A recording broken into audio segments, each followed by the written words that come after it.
વિશ્વભરમાં ગ્લોબલ વોર્મિંગની અસરો વચ્ચે રાજકોટમાં પણ ગરમીનો પારો દિન પ્રતિદિન આસમાને પહોંચી રહ્યો છે.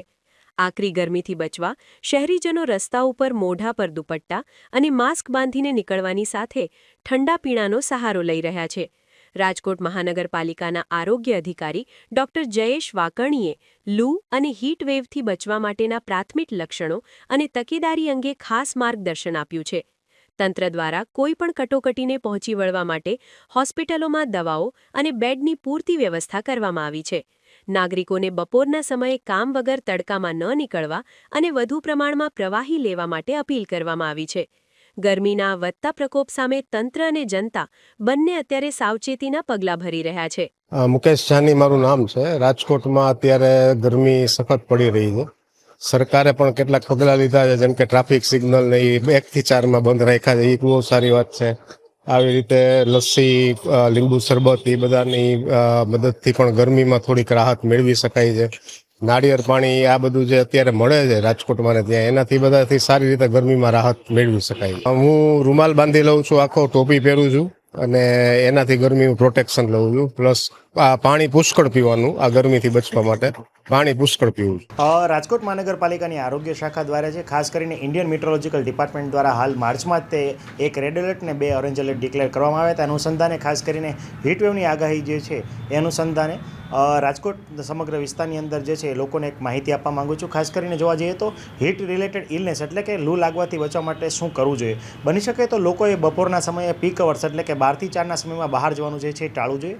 આ ઉપરાંત બની શકે જો બહાર જવાનું થાય તો ટોપી, રૂમાલ, ગોગલ્સ, સનગ્લાસ વગેરેનો ઉપયોગ કરીને જ બહાર જવું જોઈએ. પગપાળોએ છત્રીનો ઉપયોગ પણ કરી શકાય છે. આ ઉપરાંત ખાસ કરીને જો બહાર બિનજરૂરી કામ ન હોય અને બહાર જતાં પહેલાં જો બહાર ફરજિયાત જવું પડે એમ હોય તો બહાર જતાં પહેલાં જે છે એ પીવાનું પાણી એટલે કે ઓછામાં ઓછું 1 ગ્લાસ જેટલું પીવાનું પાણી જે છે એ સેવન છે દર કલાકે કરવું જોઈએ. આ ઉપરાંત ખાસ કરીને જોવા જઈએ તો જે સગર્ભા બહેનો છે, ધાત્રી બહેનો છે, વૃદ્ધો જે છે, લાંબા ગાળાની દવાઓ જેમની ચાલુ છે, આ ઉપરાંત ખાસ કરીને જોવા જઈએ કે બાળકો, આ લોકોને લૂ લાગવાની શક્યતા ઘણી બધી વધારે હોય છે, તો આ લોકોએ ખાસ જે છે તકેદારી રાખવાની જરૂરિયાત છે.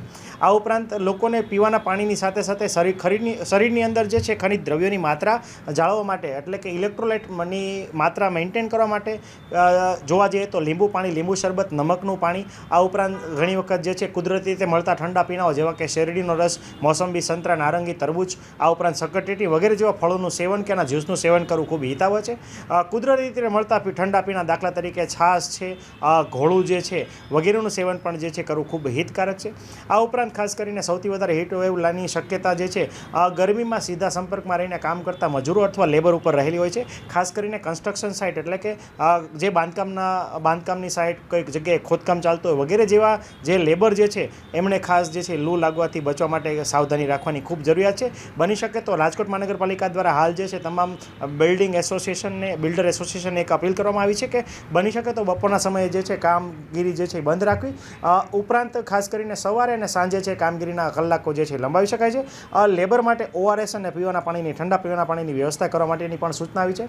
રાજકોટ મહાનગરપાલિકા દ્વારા હાલ જે છે ઉનાળાની ઋતુને ધ્યાનમાં લઈને બપોરે 1 થી 3 જે છે એ ટ્રાફિક સિગ્નલ બંધ કરવાનો પણ નિર્ણય કરવામાં આવ્યો છે, જેને કારણે ટ્રાફિક સિગ્નલ ઉપર લોકોને હાલાકીનો સામનો ના કરવો પડે. આ ઉપરાંત ખાસ કરીને જોવા જઈએ તો રાજકોટ મહાનગરપાલિકા દ્વારા ભવિષ્યમાં પણ એલર્ટ ડિક્લેર કરવામાં આવશે એટલે આપણે એડવાઇઝરી પબ્લિશ કરવામાં આવશે અને હાલ પણ આપણે જ્યારે પણ રેડ એલર્ટ અથવા ઓરેન્જ એલર્ટ હોય ત્યારે એડવાઇઝરી પબ્લિશ કરીએ છીએ. આ ઉપરાંત જોવા જઈએ તો હાલ જે છે રાજકોટ મહાનગરપાલિકાના તમામ આરોગ્ય કેન્દ્રના સ્ટાફને હીટ રિલેટેડ ઇલનેસથી લડવા માટેની ટ્રેનિંગ પણ આપવામાં આવી છે. ORSનો જથ્થો પણ સુનિશ્ચિત કરવામાં આવ્યો છે. આ ઉપરાંત જે છે ભવિષ્યમાં જો જરૂર લાગશે તો તમામ આપણા રાજકોટ મહાનગરપાલિકાના તમામ બસ સ્ટોપ, બસ સ્ટેશન જે છે, બસ સ્ટોપ જે છે, ઉપરાંત BRTS અને જરૂર પડે તો વાહન વ્યવહારમાં જે બસો ઉપયોગમાં લેવાય છે તમામમાં ORS અને પીવાના પાણીની વ્યવસ્થા કરવામાં આવશે. ગયા વર્ષે પણ આપણે જે છે એર કુલરની વ્યવસ્થા જે છે એક્સ્ટ્રીમ ગરમીના દિવસોમાં કરવામાં આવી હતી. એ અનુસંધાને આગામી દિવસોમાં પણ પ્લાનિંગ જે છે એ કરવામાં આવ્યું છે. આ ઉપરાંત ખાસ કરીને સમાજસેવી સંસ્થાઓ જે છે એનો પણ ઉપયોગ અને એમને પણ સંપર્ક કરવામાં આવ્યો છે. ખાસ કરીને પીવાના પાણીના પરબ, છાશ વિતરણ વગેરે જે છે એ સમાજસેવી સંસ્થાઓ જે છે પોતાના મારફતે ચાલુ કરે માટે અપીલ પણ કરવામાં આવે છે. આ ઉપરાંત ખાસ કરીને ગાર્ડનની અંદર અને અમારા રાજકોટ કોર્પોરેશનના જે આશ્રય સ્થાનો છે એમાં પણ અલાયદી જે છે હીટ રિલેટેડ ઇલનેસથી બચવા માટેની અને લોકો જે છે તડકામાં રહેવું ના પડે અને હાલાકી સામનો ન કરવો પડે અથવા જે લોકો ખાસ કરીને બેઘર છે એના માટે પણ અલાયદી વ્યવસ્થા જે છે આ રીતે કરવામાં આવી છે.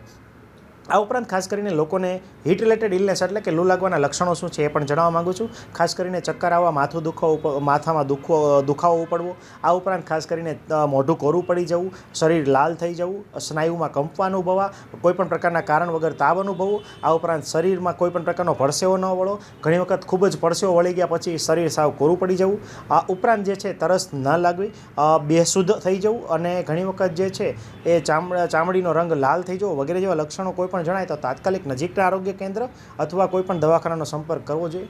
આવા લક્ષણો જે છે એ લૂ લાગવાના લક્ષણો કહી શકાય છે ને જે જીવલેણ પણ નીવડી શકે છે. તો સૌપ્રથમ તો પ્રાથમિક સારવારમાં એ છે કે હંમેશા વ્યક્તિને તડકાથી દૂર જે છે એ લઈ જવું. એના શરીરનું તાપમાન જે છે વધી ગયેલું હોય તો એને મેન્ટેન કરવા માટે આપણે એને ઠંડા પાણી અથવા હવાની અવરજવર ઠંડી જગ્યાએ પણ લઈ જવું જોઈએ અને ત્યારબાદ તાત્કાલિક એને મેડિકલ કોઈપણ ફેસિલિટી જે છે ત્યાં રિફર કરવું જોઈએ.